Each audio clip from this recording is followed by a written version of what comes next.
Halika na, sabay tayo.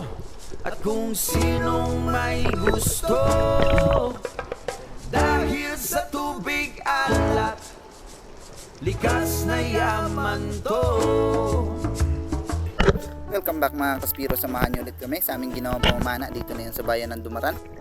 Tapos nating makapamana sa Taytay at tuluyan niyang nabali yung ating pana doon, kaya pansamantala ito yung ating ginagamit.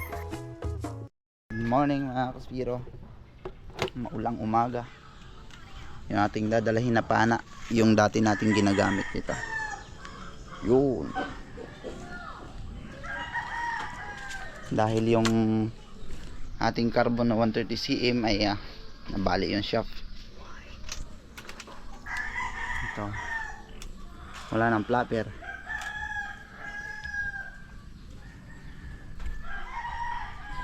Let's go. Pinili kong hindi na lang kami lumayo ng gusto ng spot mga kaspiro, dahil nga itong ating pana na ginagamit ngayon ay panigurado mangangapa pa tayo.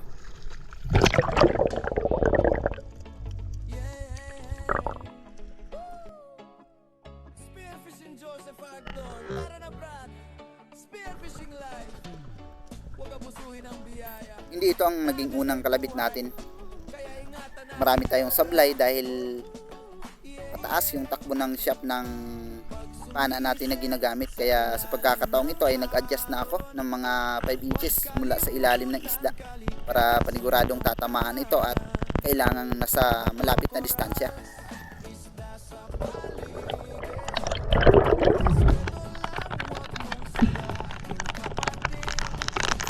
Medyo masama rin ng panahon, napakalakas ng ulan, kaya naman yung ating kasama na si Dungdong nasa bangka ay may mga pagkakataong pinapatalon ko sa dagat para hindi siya gaanong lamigin.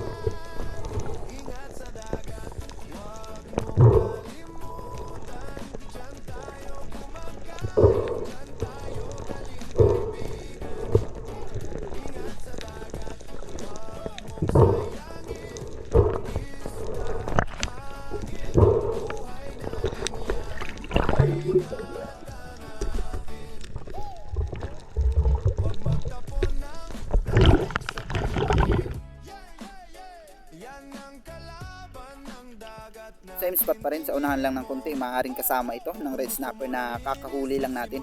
Dito ay meron muli akong nasumpungan, kasama niya ang mga yellow spotted rabbit fish.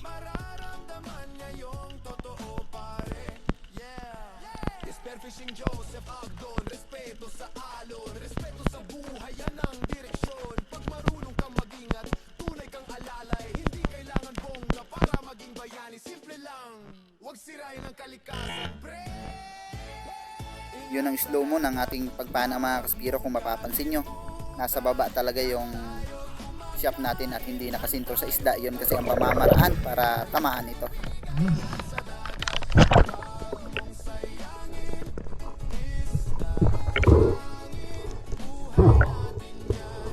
Patuloy lang yung aking kalkulasyon sa buong maghapon hanggang sa hindi nga ako nakontento sa lakas ng rubber natin, kaya kinabukasan ang invert natin ay ginawa ko ng open muzzle.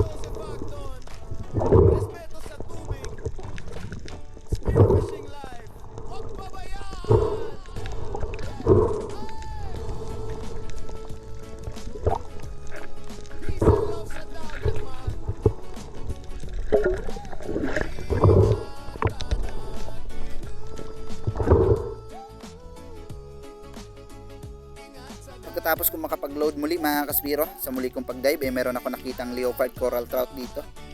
Medyo maamo lang sana ito, kaya lang hindi ko na dinikitan ng husto para matansya rin kung gaano kalayong range ang maaabot ng ating pana na ginagamit.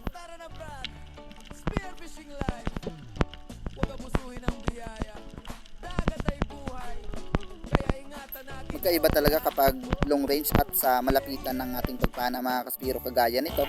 Kahit na nag-adjust na tayo ng shaft ay hindi pa rin talaga tinamaan yung isda.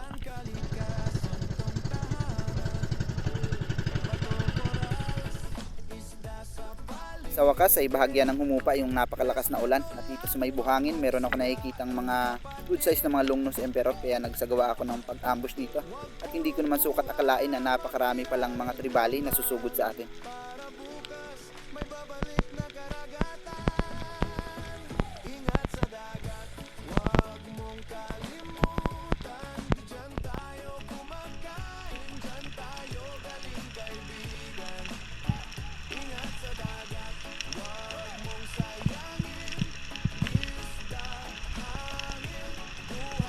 Ito yung mahirap sa grupo ng mga isda dahil nahihirapan tayo magkaroon ng target lock. Para sa muling pagkakataon ng pagbalik nila, pinasiguro ko na yung isa.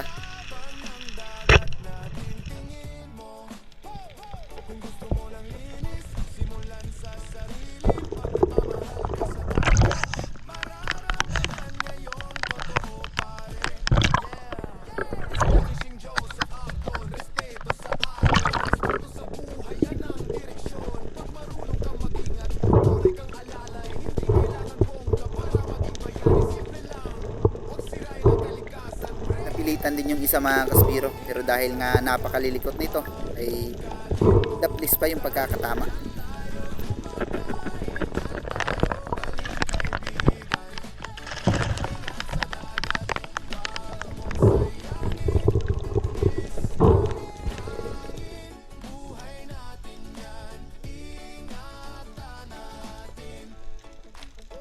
Nagkabuhol-buhol yung ating monoline dito mga kaspiro, kaya hindi kaagad ako nakapagsagawa ng pag-ambush. Napakaraming target sa unahan. May mga silver drummer at unicorn fish.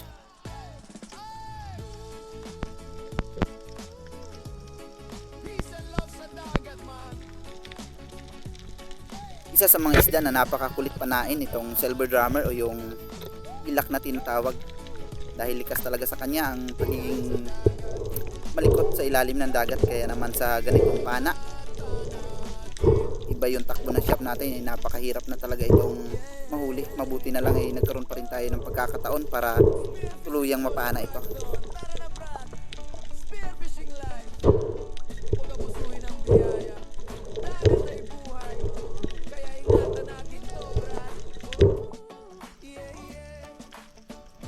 Napakalaki sana ng big nose unicorn dito, pero hindi sa atin ibinigay yung tamang distansya hanggang sa sumugod pa itong dalawang yellow dots tribali.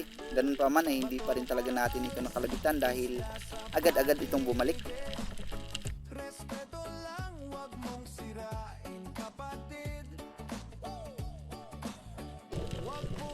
Hindi na muna ako lumutang, nagdesisyon na muna akong manatili sa ilalim ng ilang sandali pa.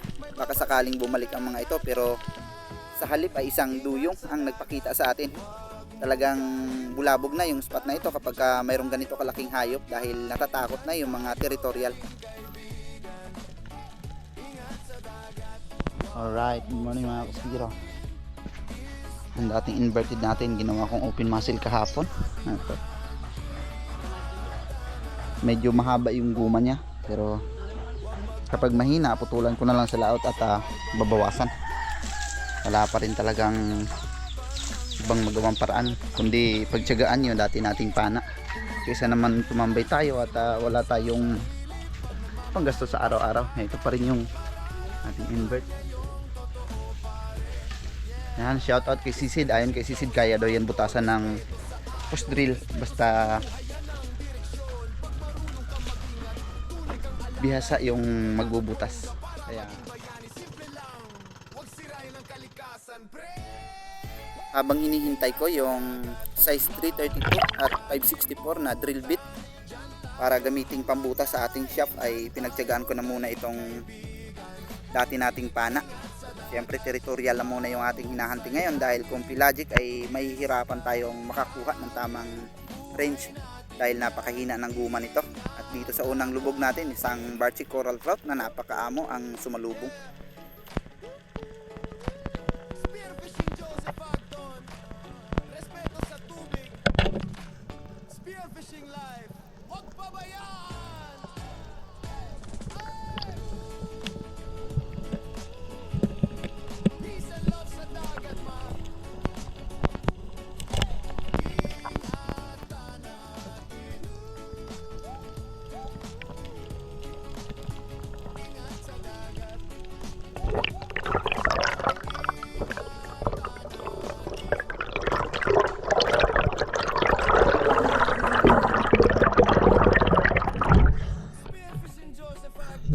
Sinaya ko muna sa pang night dive natin yung aking dinala, dahil nga kuridas lang muna tayo ngayon at ang karamihan dito ay medyo maliliit na isda. Kaya mas mabuti na itong Sinaya lang ang dinala natin para madali lang natin mailalagay yung ating nahuhuling mga isda.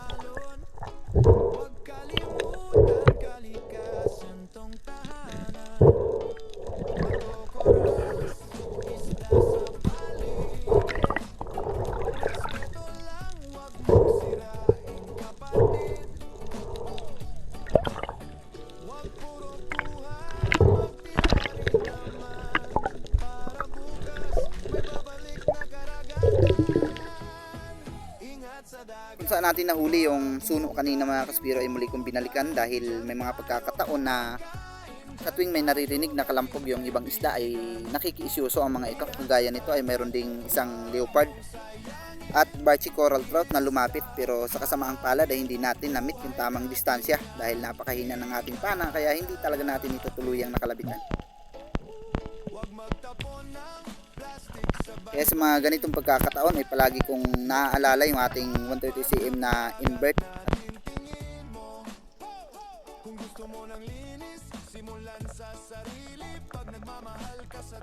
Dito sa napakaraming mga bait fish mga kaspiro, nagdahan-dahan ako sa pag-triple dahil mayroon akong natatanaw na kinakatakutan nila.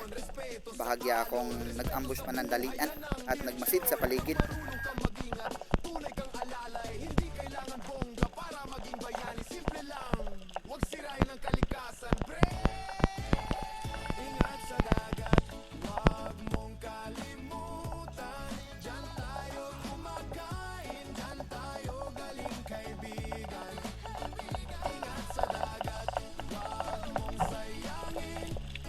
Plano ko na sanang lumutang para makapag-ipon ulit ng hangin para sa susunod nating pagsisid, pero nung lumingan ako sa kanang bahagi ay meron ditong high-fin coral trout.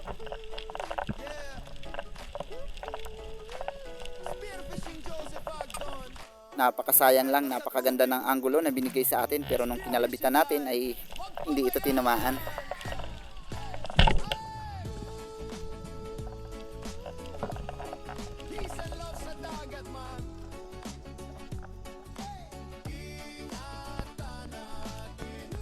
Dalawang harlequin sweet lips at isang oriental sweet lips mga kaspiro, pero yung naiwan dito ay yung pinakamaliit.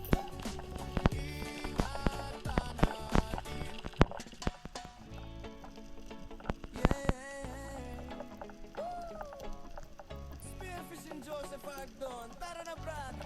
Spearfishing live! Huwag abusuhin ang biyaya. Dagat ay buhay, kaya ingatan natin to Brad.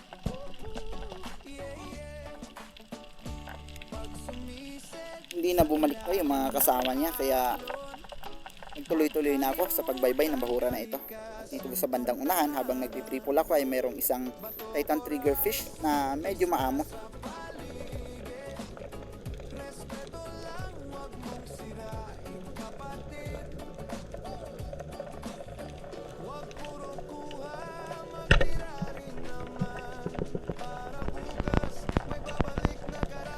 Hindi dapat pagkatiwalaan yung mga ganitong uri ng pakol mga kaspiro dahil may mga season na pag breeding season sila ay talagang umaatake sila ng tao.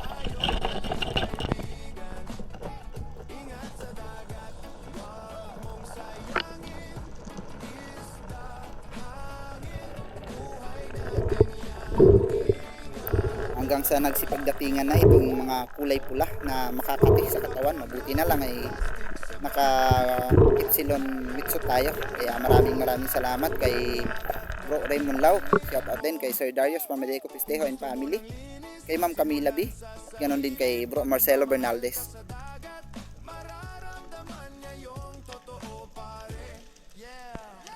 Spearfishing Joseph Agdon, respeto sa alon, respeto sa buhay, yan ang direksyon. Pag marunong kang mag-ingat, tunay kang alalay, hindi kailangan bongga para maging bayani. Simple lang, huwag sirain ang kalikasan, pre. Ingat sa dagat, huwag mong kalimutan, dyan tayo kumakain. Matapos nating ma-secure yung angelfish, nakakahuli lang natin, ay muli akong nagsagawa ng pag-ambush dito dahil mayroon ako nakikitang ibang uri ng mga rabbit fish na tinatawag sa aming turos.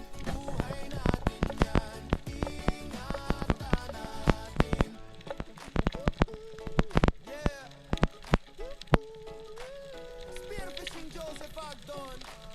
respeto sa tubig.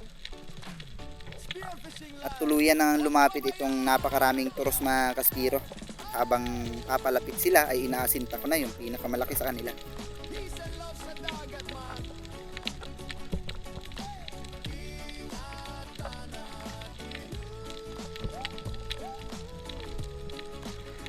Ingat sa dagat.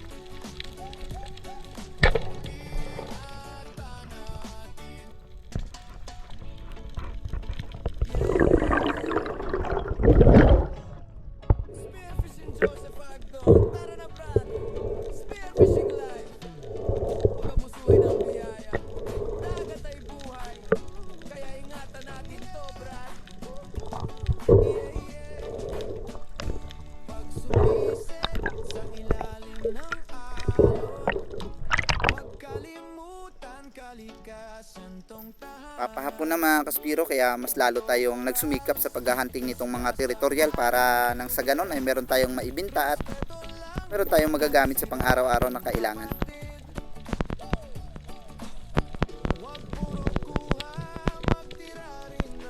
Nagkawatak-watak na yung mga grupo ng mga rabbit fish. Mabuti na lang ay meron ding isang pirasong bumalik. Ingat sa dagat, huwag mong kalimutan.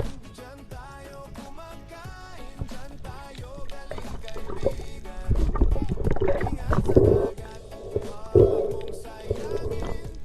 Isda, hangin, buhay natin yan. Ingatan natin. Huwag magtapon ng plastic sa baybayin. Yan ang kalaban ng dagat natin, tingin mo.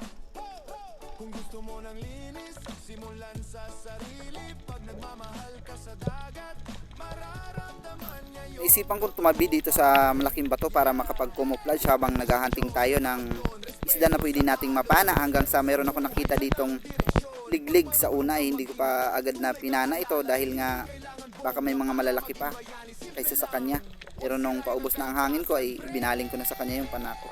Ingat sa dagat, huwag mong kalimutan. Diyan tayo kumakain, diyan tayo galing kaibigan. Ingat sa dagat, huwag mong sayangin. Isda, hangin, buhay natin yan. Ingatan natin. Yeah. Spearfishing Joseph Agdon. Respeto sa tubig. Spearfishing live.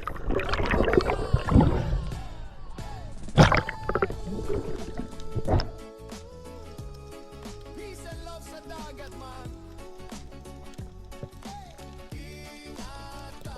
Matapos kong mailagay sa sinaya yung kakapana lang natin na liglig, ay muli akong nagsagawa ng pagsisi dahil meron pa akong nakitang kasama niya.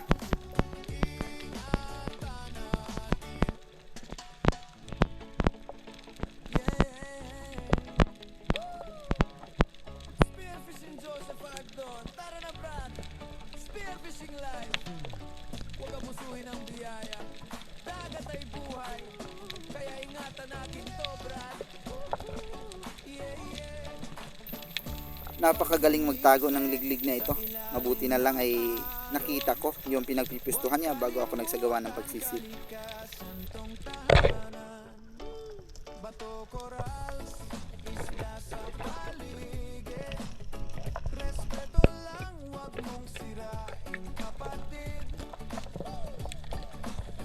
Huwag puro kuha, magtira rin naman. Parang bukas, nagbabalik na karagatan. Ingat sa dagat, huwag mong kalimutan. Diyan tayo kumakain, diyan tayo galing kaibigan. Ingat sa dagat, huwag mong sayangin. Isda, hangin, buhay natin yan. Ingatan natin. Huwag magtapon ng plastic sa baybayin.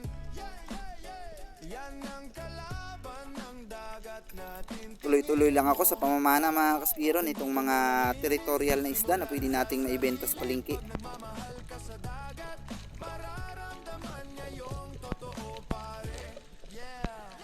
Spearfishing Joseph Agdon, respeto sa alon, respeto sa buhay, yan ang direksyon. Pag marunong kang mag-ingat, tunay kang alalay, hindi kailangan bongga para maging bayani. Simple lang, huwag sirain ang kalikasan, pre.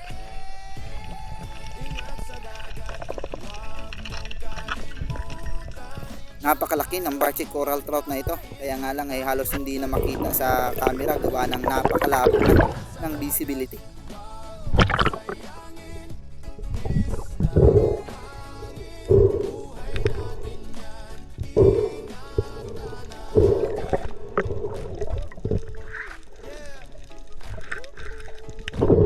Spearfishing Joseph Agdon, respeto sa tubig. Spearfishing life. Mabilis ang tira ang ginawa ko dito dahil paalis na itong rabbit fish. Mabuti na lang inabutan pa rin natin. Peace and love sa dagat man. Ingatan natin. Ingat sa dagat.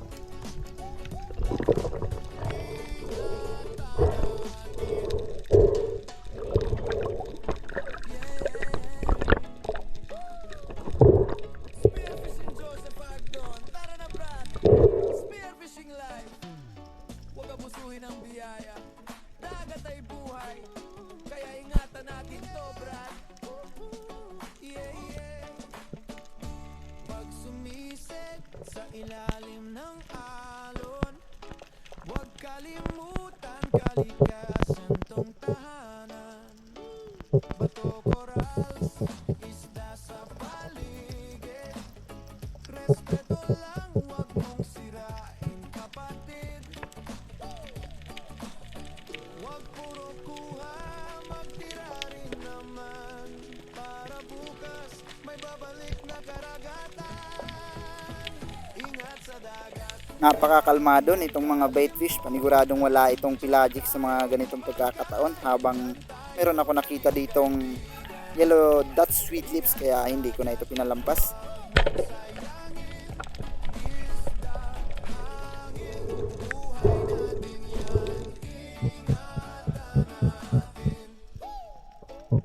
Huwag magtapon ng plastic sa baybayin. Yan ang kalaban ng dagat natin. Tingin mo, kung gusto mo ng linis, simulan sa sarili. Pag nagmamahal ka sa dagat, mararamdaman niya yung totoo pare. Masipagan na lang ng kasa kapag ganito kahina yung ating pana. Alon, respeto sa buhay, yan ang direksyon. Pag marunong kang mag-ingat, tunay kang alalay. Hindi ka Matagal akong nagmasid dito sa bayani, simple lang. pangpang ng panganto na ito mga kaspiro.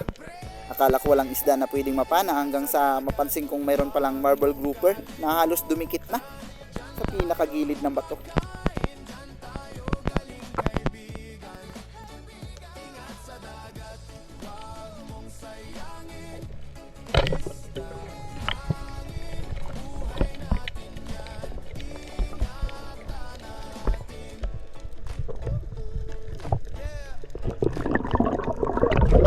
Spearfishing Joseph Agdon, respeto sa tubig. Spearfishing life, huwag pabayaan.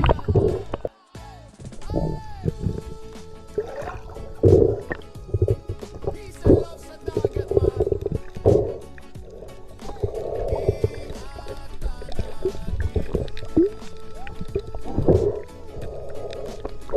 Ingat sa dagat. Same spot pa rin, nagbaka sakali lang akong balikan yung pinanaan natin ng marble grouper dahil baka mayroon pa itong kasama. At hindi naman tayo nagkamali dahil mayroon ditong pumalit na isang Maurice perch o kanlay. Joseph Agdon, tara na brad. Spearfishing life. Huwag abusuhin ang biyaya. Dagat ay buhay, kaya ingatan natin to brad. Yeah, yeah. Pag sumised sa ilalim ng alon, Halos hindi kitain yung isda, nasa loob kasi ng butas ng bato. kalikasan tong tahanan. Bato, corals, isda sa paligid. Respeto lang, huwag mong sirain kapatid. Huwag puro kuha, magtira rin naman. Para bukas, yung ating huling isda para sa araw na ito. Isang masarap na ulam na Mauri Sea Perch.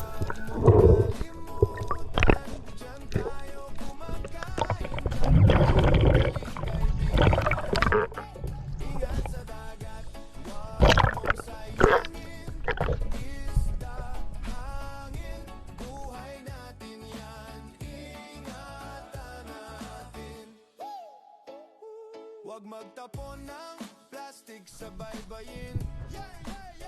Yan ang kalapang ng dagat natin. Tingin mo kung gusto mo ng linis, simulan sa sarili. Pag nagmamahal ka sa dagat, mararamdaman niya yung totoo, pare. Yeah, spearfishing Joe. Ayun ang ating kinita mga kaspira. 760 71. Ridas lang yung ating ginawa dahil napaka labo at napakahina ng pana natin.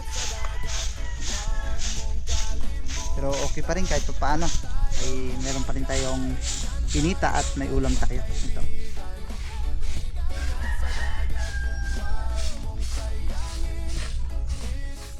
Yes, yo! Sinigang na Mauri Sea Perch. Alright. Dalawa lang nahiwa.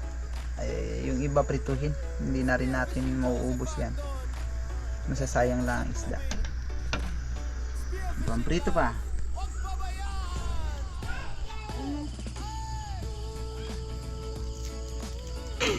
Malutong.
Magandang gabi mga kaspiro. Maraming salamat pa rin sa patuloy na suporta at walang sawang panonood.